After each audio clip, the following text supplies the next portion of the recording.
घराना मुहम्मद दा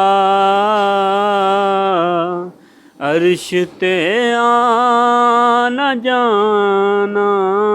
मुहम्मद दा सबसे अफजल घराना मुहम्मद दा अर्श ते आना जाना